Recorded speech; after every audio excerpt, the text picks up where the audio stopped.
geysers, volcanoes, waterfalls. The nature in Iceland is immense.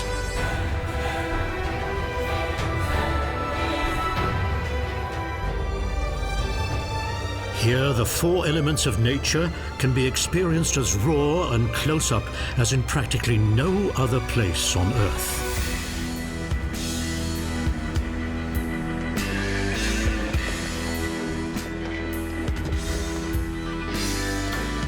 Iceland's first settlers were bold from the offset. They emancipated themselves from old Europe in the 10th century by introducing a new form of government.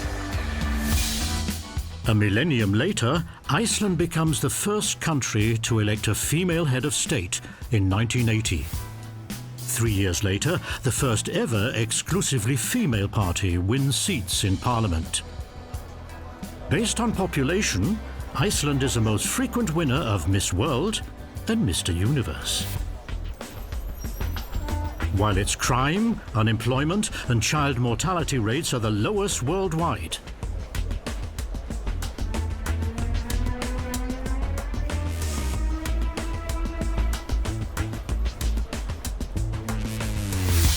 Iceland also comes out on top for life expectancy, income and level of education, and it's considered the world's most peaceful country.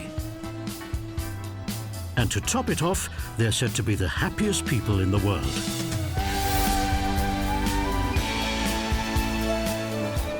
But why? What's the North Sea island secret? Why are Icelanders so successful? And supposedly happy to boot?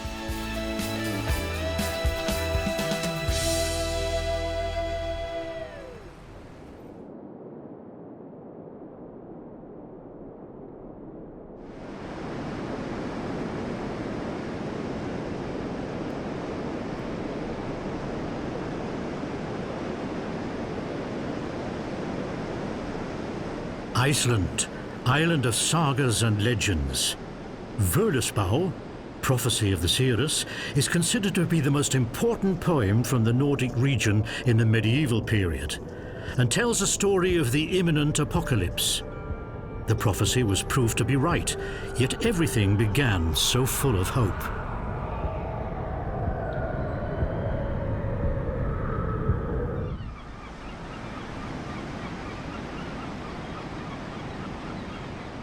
The name Iceland can be traced back to one of the first settlers. Norwegian Floki Vilgardason gave the island its name upon first seeing its icy landscape. During the last ice age, Iceland was still entirely covered by a sheet of ice. The first life only started to develop on the island once ice began to melt towards the end of the Ice Age, a mere 10,000 years ago. There are two elements that have always characterized Iceland's landscape: fire and ice.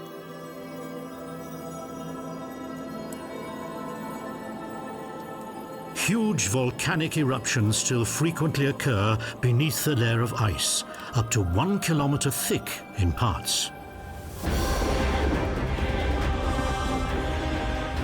Take the 1996 eruption of Gauch, for example. The melted glacial ice triggered a deluge. 50 million liters of meltwater gushed into the valley per second. Anything in its way didn't stand a chance.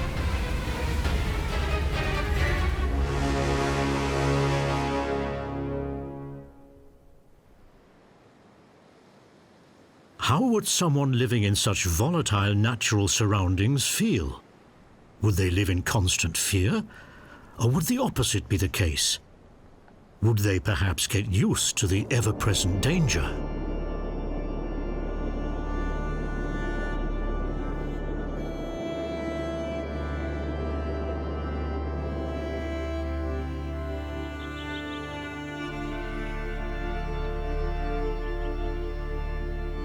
From a geological perspective, Iceland, at just 10 to 15 million years of age, is one of the youngest regions on Earth.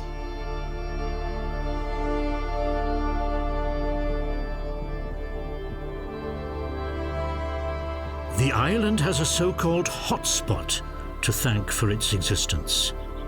A huge magma bubble rose from the Earth's upper mantle, creating a dome in the Earth's crust. Iceland also happens to be located on the mid-Atlantic ridge. New oceanic crusts are constantly being formed, resulting in the American and European continental plates sliding 2 centimeters further apart each year. The gaping Almannagjá Gorge in Þingvellir National Park runs right through this rift valley. Is it a coincidence that the first settlers over 1,000 years ago chose this of all places for their annual Thing assemblies? Or did they have a sixth sense for the hidden events deep below the Earth's surface?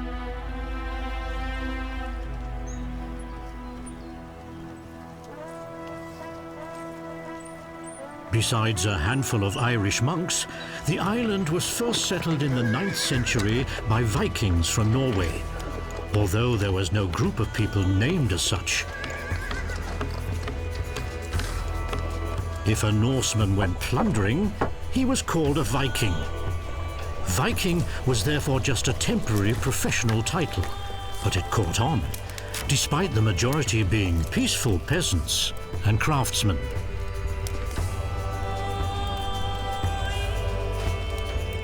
The Vikings lived on farms like these with their clan, that often contained many Celtic slaves.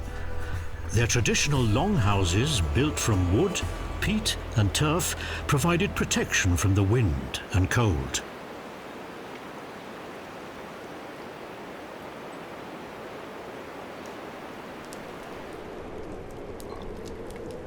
The Icelanders belonged to a Viking culture that stretched from northern Germany across Scandinavia and as far as Canada. But what compelled them to settle on this cold and isolated island at the end of the world?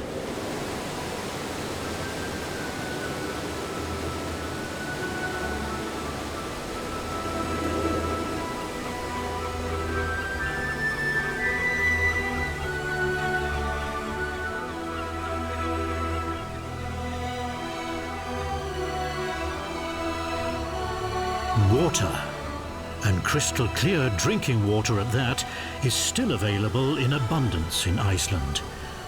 But it's only in coastal and protected areas that vegetation has a chance of survival.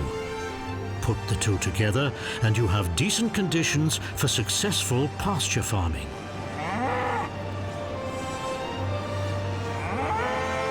Three-quarters of the country is made up of glaciers and wild rivers, or infertile barren land or tundra, with a stony underlying surface, meaning agriculture is not possible.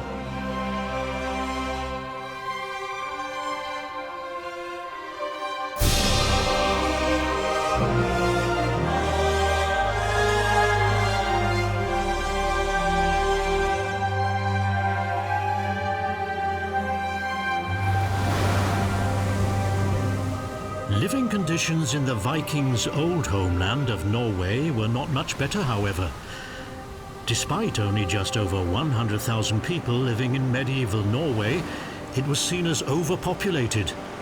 The arid land simply had nothing left to give, resulting in a mass exodus.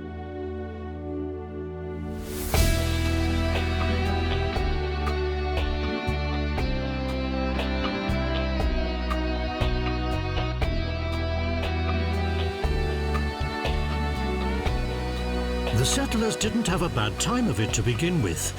A warming of the climate granted them relatively pleasant living conditions, as Iceland began to show its more attractive side.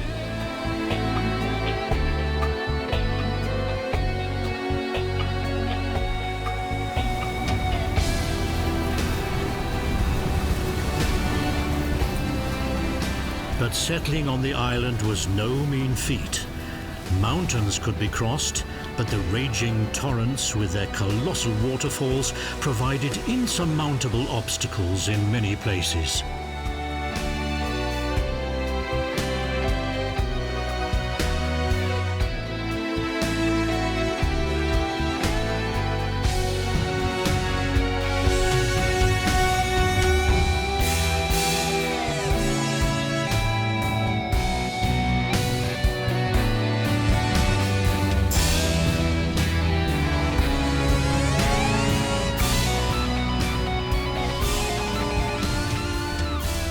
The Dettifoss in northern Iceland. Larger volumes of water crash down here more than anywhere else in Europe.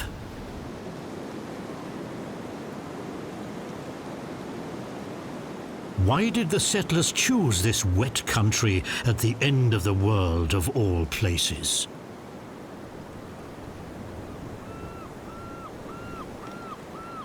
The many rivers here are primarily supplied by the notorious Icelandic low. Warm air masses from the south are confronted with polar air over Iceland. Clouds form, and often empty there and then.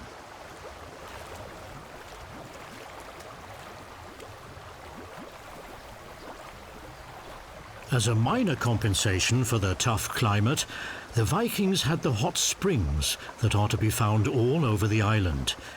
If you had the chance, you settled close to one of them.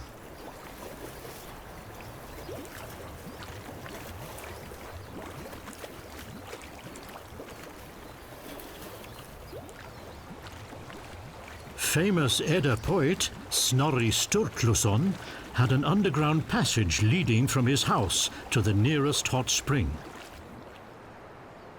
If you didn't have your own spring, you met others to bathe. These hotpots were popular meeting points, even in medieval Iceland.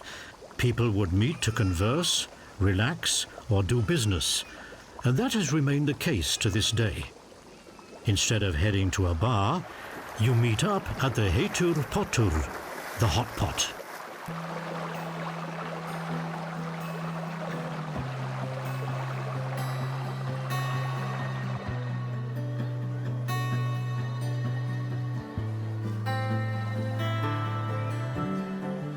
It appears that it was this 1,000-year-old institution that promoted the coming together of Icelandic society, even if it can't be factually proven.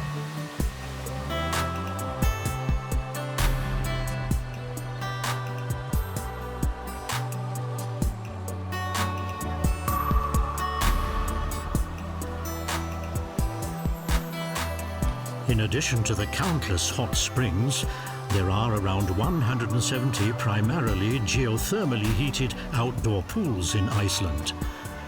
The most famous is Bláa Lónið, the Blue Lagoon.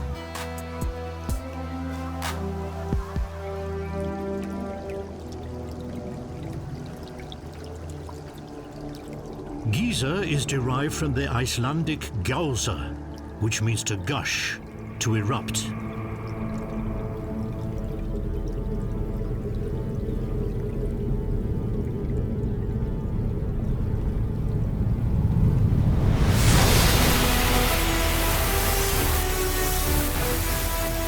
Records of the Great Geyser as early as the 13th century, and it gave its name to all the world's geysers.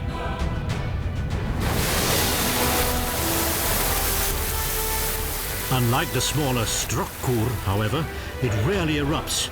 Strokkur sprays a 30-meter jet of boiling water into the air every 7 minutes.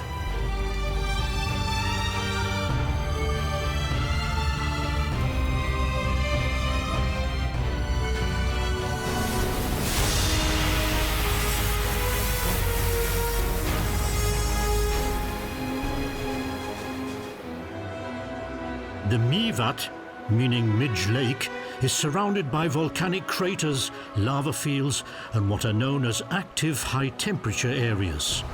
Hverarund, at the foot of Námafjall, is one such area.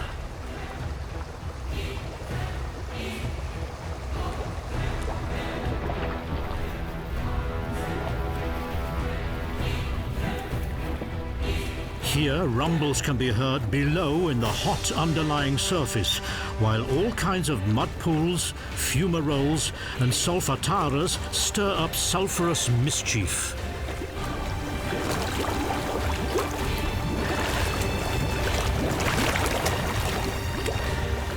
How would the first settlers have reacted when they first saw such eerie places for which they had no explanation?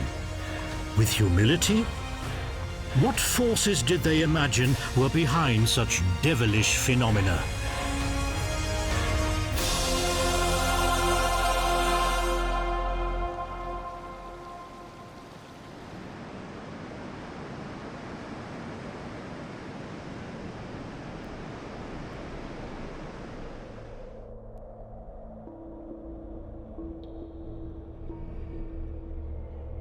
In the beginning, God created the heaven and the earth was without form and void.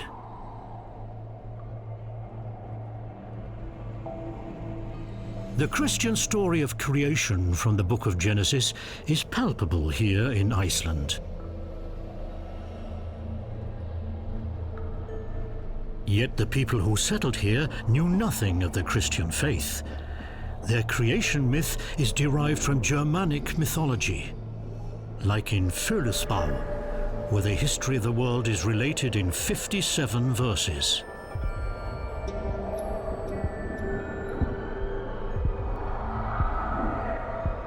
It ends with Ragnarök, the battle of the gods, culminating in the end of the world. The Fjords was proven to be right. But how did the people know this back then? Could they see into the future? The settlers from Norway brought their Germanic myths with them. They feared Odin and Thor, whose kingdom was connected to the world of mortals via Bifrost, a rainbow-like bridge.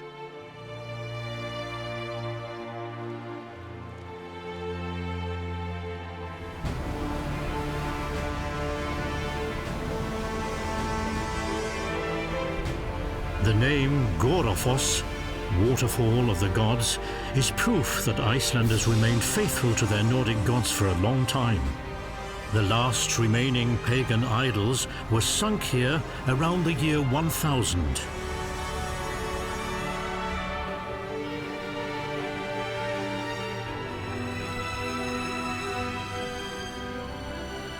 "70 years earlier, something happened in the southwest of Iceland that for the time was quite unbelievable.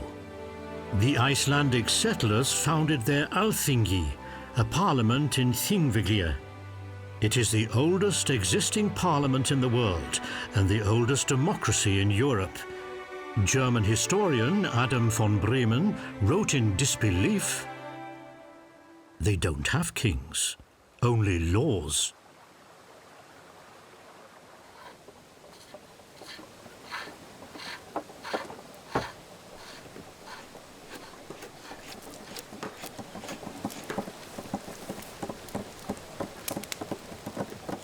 But how did the Icelanders come up with an idea that only filtered through to the Western world many centuries later? Because only together could they master the tough living conditions here at the end of the world? Because social cohesion was more important than dominion?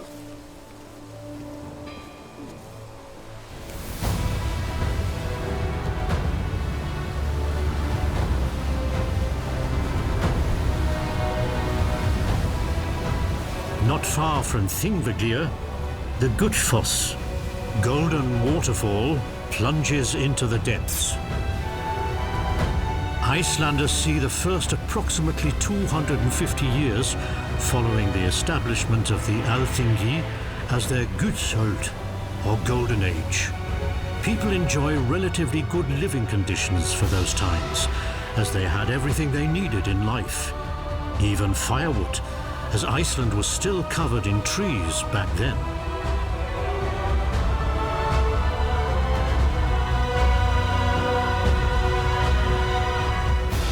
Skogafoss, meaning forest waterfall. The forest here has long since disappeared, however. Only around 1% of the island is tree covered today. At the time of settlement, this figure was around 40%.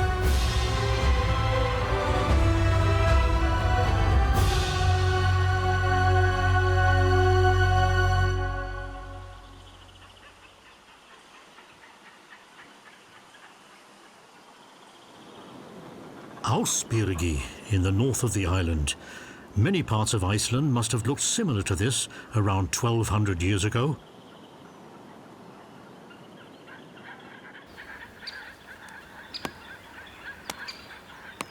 A somewhat less disputed claim is that Vikings were handy with an axe. Countless trees were felled for the construction of houses and ships. The land was cleared, the wood all used up. Soon there were barely any trees left on the island. It was the settlers themselves who suffered. How was a seafaring nation supposed to live without wood? The construction material for their elaborate vessels was irreplaceable. The wild sheep in the highlands then became an additional problem, as they ate any tree seedling they set their eyes upon. All vegetation periods in these northern latitudes are very short. Young trees barely stood a chance.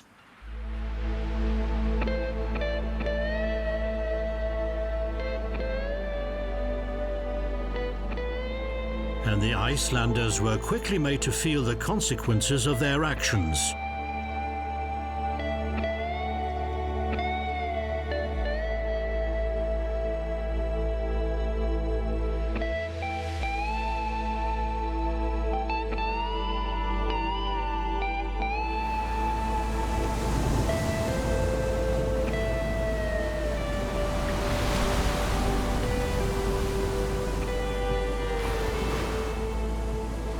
It was pure luck that the Icelanders didn't run out of wood altogether.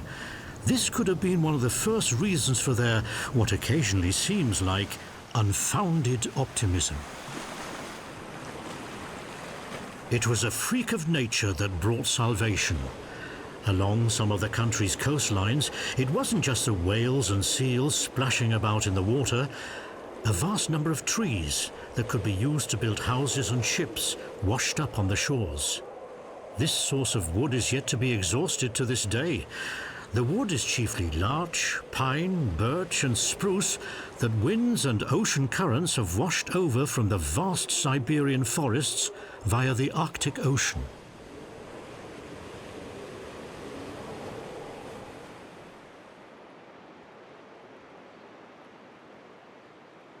Iceland is still suffering the consequences of logging. The state has been investing heavily in reforestation since 1974, however.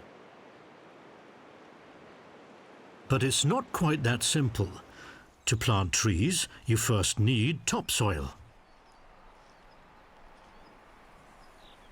Pioneer plants, including the lupines that have been sown all over Iceland, grow even where nothing else grows. They enrich the soil with nitrogen and over the years form a topsoil upon which entire forests will hopefully thrive someday.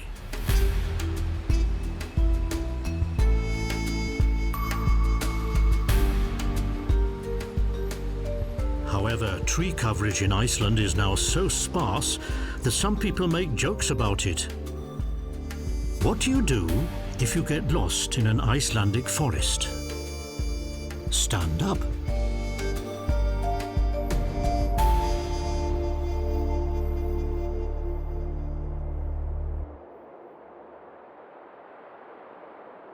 Up until the time the Vikings settled here, there were no mammals in Iceland apart from Arctic foxes.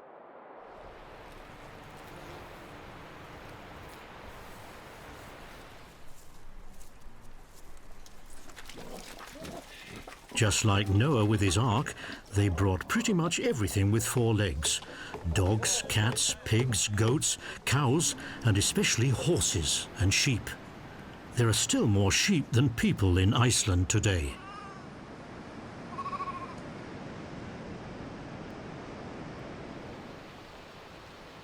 However, at the time there were no streets, which is one reason for the vast number of horses. They are now also bred for export or slaughtered for meat.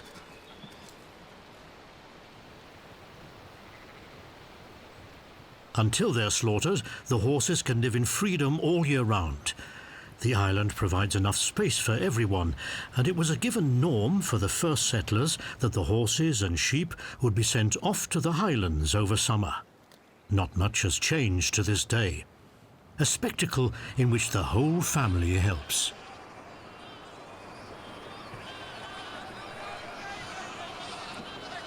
Circumstances were comparable to the Wild West. Icelandic sociologists found character traits in their countrymen that are in line with those of Scandinavians and the American pioneers, such as their strong work ethic, for example. Authorities, on the other hand, are not so important to Icelanders.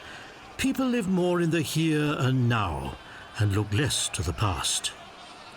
Their optimism is another trait that Icelanders share with Americans, who also emigrated from mainland Europe. Coincidence?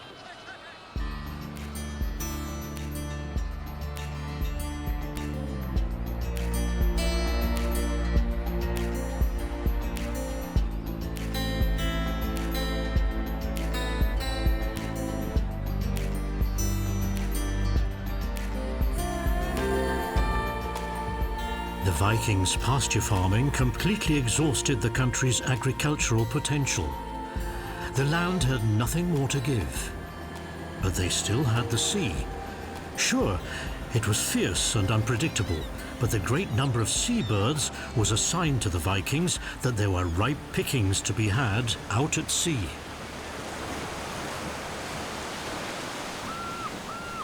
Seagulls, terns, eiders, razorbills, oyster catchers, the list of seabirds native to Iceland is a long one. There are 377 species of birds here in total.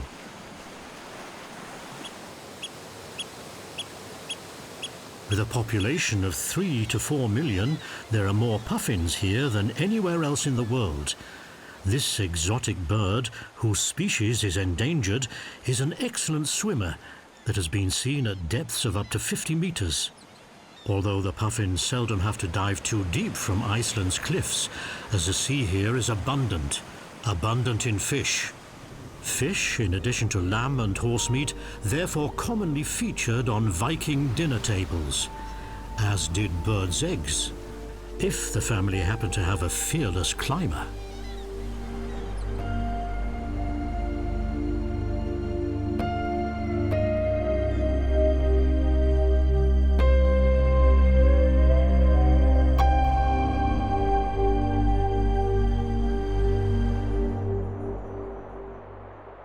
A few chieftains who inherited their positions led the Gothies. Over time, this created a concentration of power within a few clans, who fought against one another and soon plunged the country into something resembling civil war. There was no executive authority to maintain law and order, and the Norwegians shrewdly took advantage of this. The country was brought under the crown of Norway in 1262, signalling an end to independence after approximately 300 years.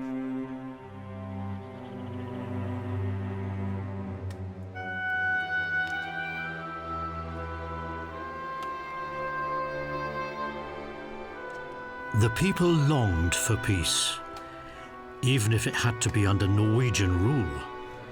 But they had no idea that everything was going to get a whole lot worse.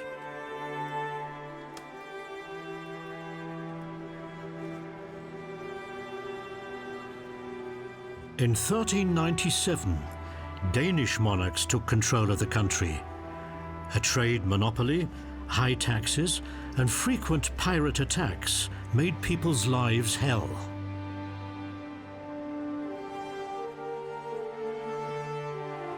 The Danish king, Christian III, rejected proposals to build houses for the poor and homeless, on the grounds that the poor should trust in the helpfulness of their fellow people. This era of repression has been etched into the collective memory of Icelanders, which can still be seen today. For example, in Icelanders' restraint towards the EU.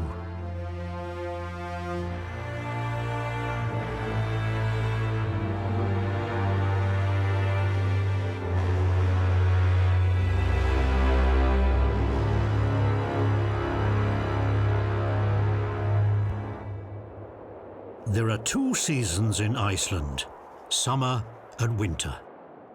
Winter lasts from September to May. Don't they get depressed and unhappy during these long winters?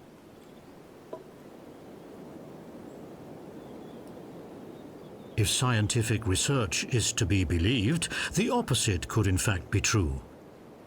According to the get along or die theory, survival is very easy in warm regions. To exaggerate, fruit falls from the trees straight into people's mouths. In colder climes, people have to pull together to survive the winter. That gives them a sense of community. Happiness is a social thing after all.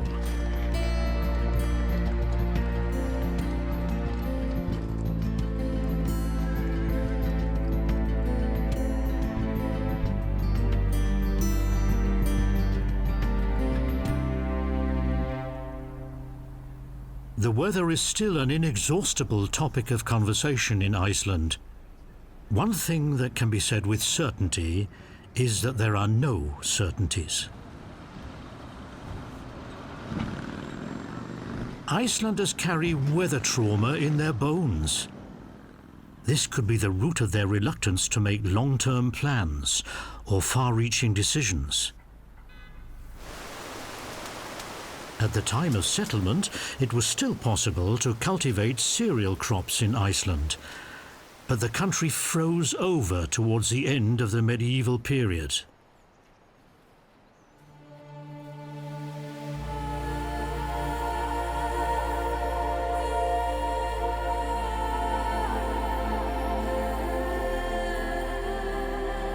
This spelt disaster for the already cold island.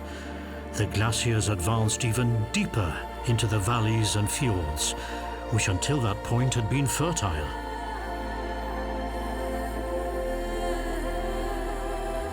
Unlike their counterparts in heavily populated Germany, where the long-term planning and farming of fields was key to survival, Icelandic farmers had only their sheep left to farm, which were left alone during the summer anyway. A rich person was someone who had lots of sheep. Even today, the Icelandic word fjör means both sheep and money. And the old word for shepherd, fjördir, is still used to mean treasurer. So does this disprove the get along or die theory, which can have racist overtones, or are the Icelanders just a special case?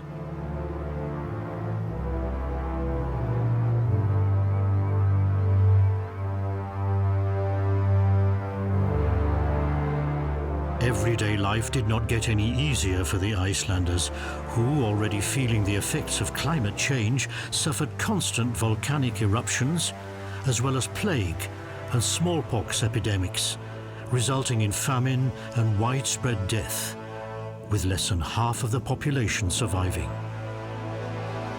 Barely a family or farm was not affected. What expectations would the people have held for the future?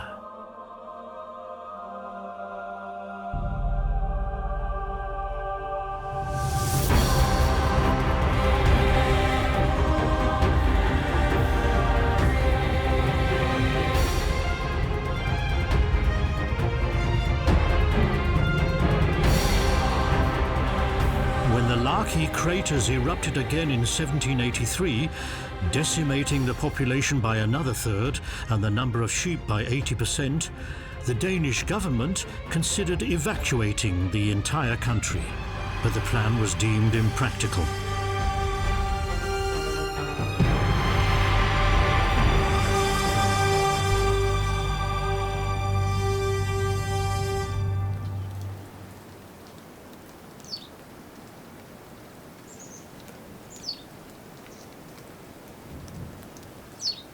The survivors continued to suffer.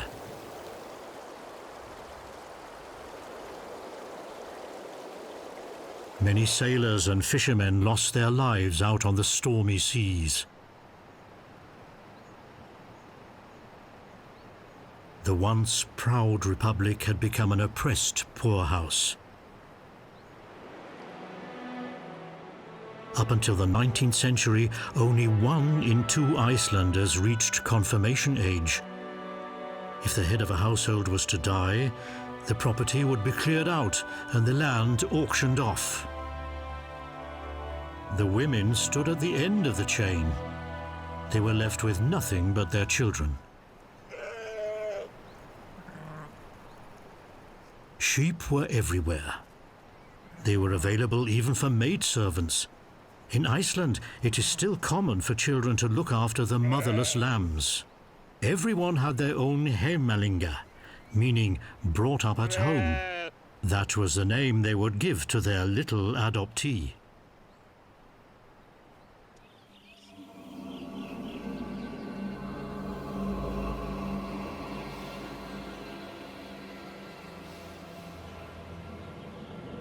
And what about the adults? What else could they do other than find solace in the hope for a better future?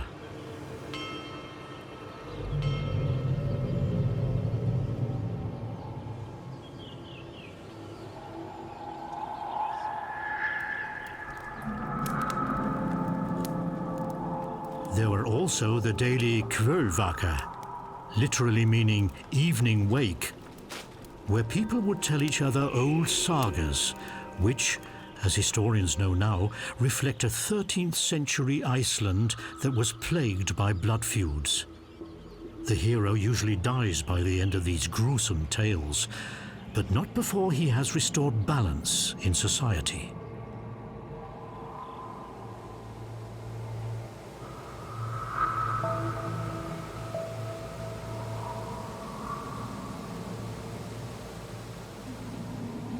What impact did the sagas have on listeners? Was their effect similar to today's antidepressants? Although most of the sagas give little cause for optimism, they do provide a sense that the hero has died for a noble cause.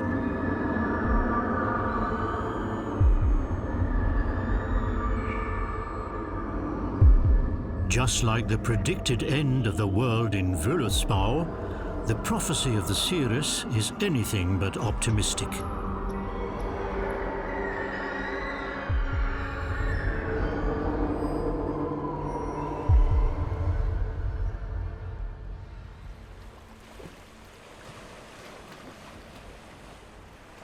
After centuries of exploitation, resistance began to stir in the first half of the 19th century. Icelanders studying in Copenhagen returned to the country with new ideas and founded an independence movement. Around 1,000 years after the establishment of the Alþingi, a republic was again proclaimed in Þingvellir.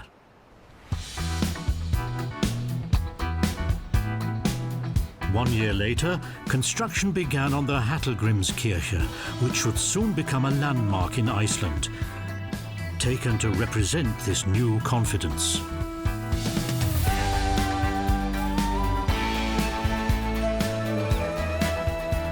The country became more affluent, thanks to its fishing and whaling industry, and an EU ruling in 1977 that gave Iceland exclusive use of a 200 nautical mile fishing zone.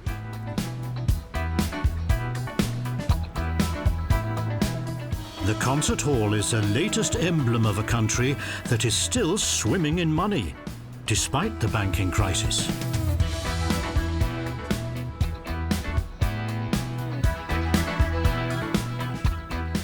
However, conversations with foreign business partners were difficult at first. Þetta Reddast, it'll all be okay. This common phrase was enough to drive entire management teams of foreign companies insane. Icelanders are always prepared for anything and try to make the best out of every situation. Does this perhaps explain the high birth rate, one of the highest in Europe? Or the number of children born out of wedlock? At 60%, it's the highest worldwide. Having children out of wedlock has always received very lax punishment in Iceland. After the fourth child, you have the choice between being flogged or, no joke, getting married. The Icelanders also have a relaxed attitude towards failure. In a country where roads and bridges simply wash away, this forced optimism is perhaps the only option. success is boring. But when you fail, people applaud and encourage you to start afresh. According to psychologists, this has an incredibly liberating effect on the human spirit, which is what Icelanders infectiously demonstrated at the European Football Championships in 2016.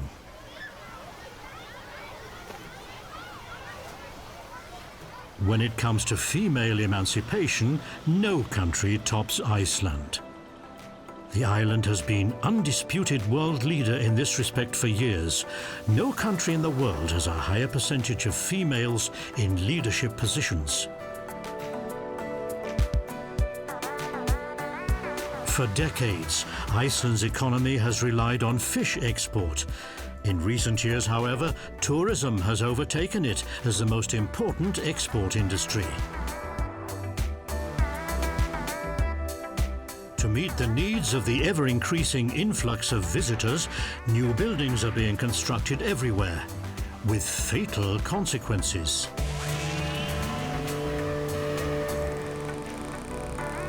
Elf Lobby blocks road project.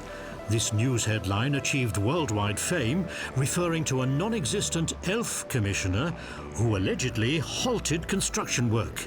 But the Icelanders are more than happy to play along. Tourism in the country is reaping the rewards of elf fever.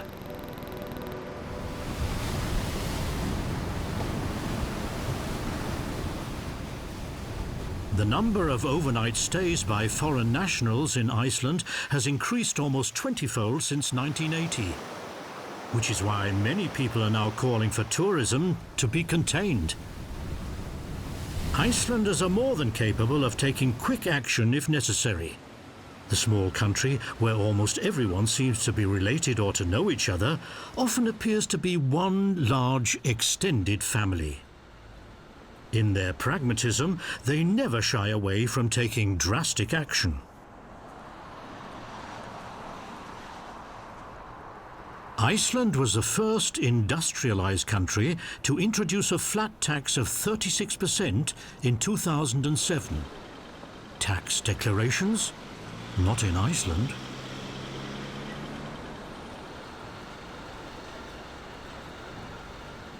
Economically speaking, Icelanders are still in good health, despite the banking crisis. But is this why they're happy? If recent surveys are to be believed, one thing has little to do with the other. Calling Icelanders the Italians of the North does seem a little over the top, however, despite their legendary tardiness. There is a certain sadness and gravity to be sensed from these people from the edge of the Arctic Circle. It makes them enjoy the warm days even more.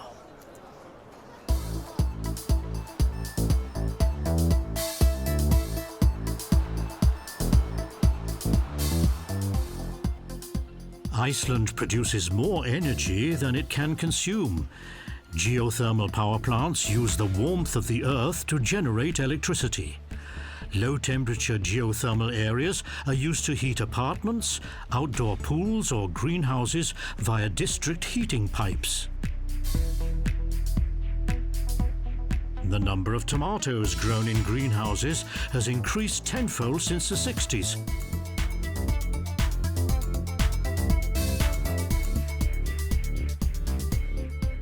Thanks to geothermal energy, greenhouses do not contribute to the greenhouse effect and are far better for the environment than the recently built aluminium smelters, according to conservationists.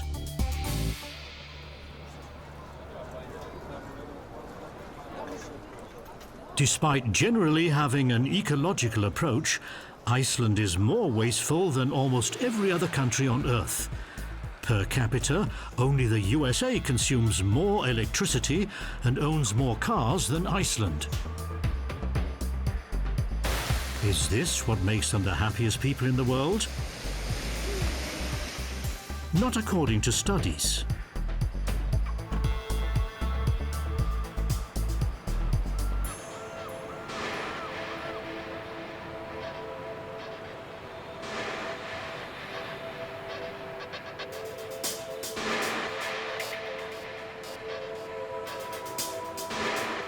While the capital, Reykjavik, is bursting at the seams, rural areas are becoming increasingly desolate. All that remains are the abandoned farms that have been passed down from generation to generation. Rural exodus.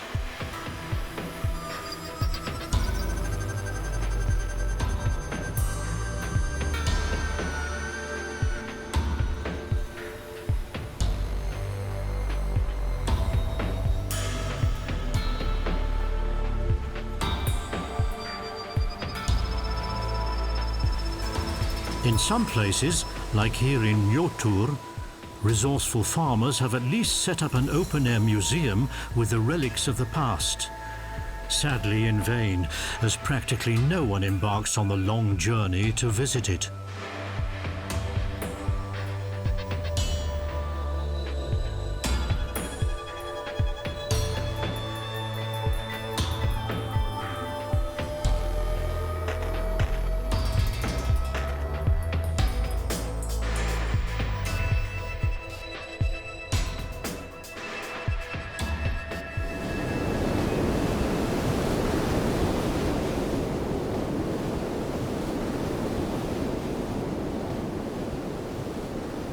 Djúpavik, in the far north of Iceland.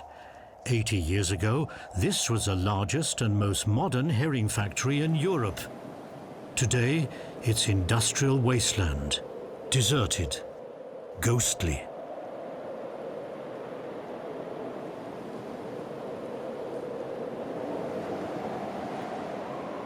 Growth and decay, rise and fall, beginning and end. It all somehow becomes intertwined here on this rugged island in the North Atlantic. A country in which misfortune is only one step away, and the next volcano eruption could spell disaster.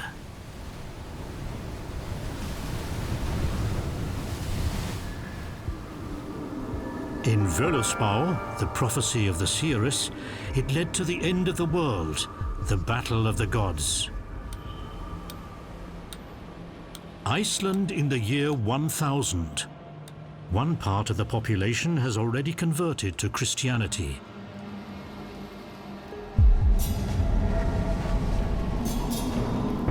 The other still believes in Thor and Odin. The two groups are irreconcilable. To avert disaster, they gather at Þingvellir. The situation escalates, and an armed conflict seems unavoidable. Suddenly the sky darkens. There are crashes of thunder. A column of smoke rises upwards. The world is on the brink of destruction.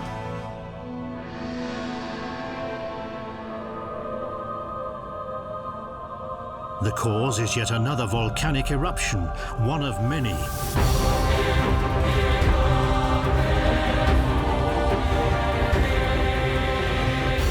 That's why, even well into the modern era, people in old Europe and even the Vatican believe that hell is a real place on Earth, and it's here in Iceland.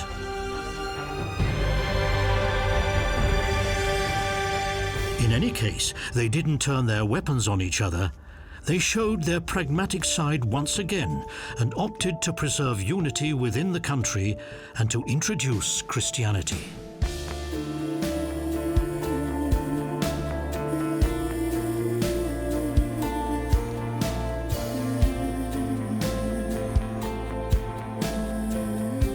A millennium after the founding of the Republic, Iceland has now entered its second golden age. The country is rich, and even so close to the Arctic Circle, the many technological advances now allow them to enjoy an almost hazard-free life in the comfort zone. And their previously so inhospitable natural environment, which only survived into the present because of its indomitability, is now giving back where it once took. It provides a clean environment, it's a source of energy, and attracts stressed-out city dwellers in need of relaxation.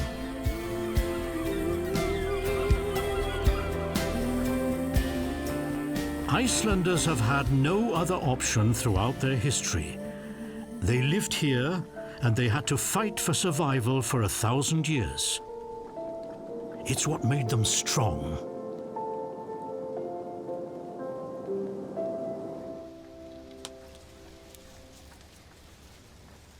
Just one question remains to be answered. How do we explain their happiness, their contentedness?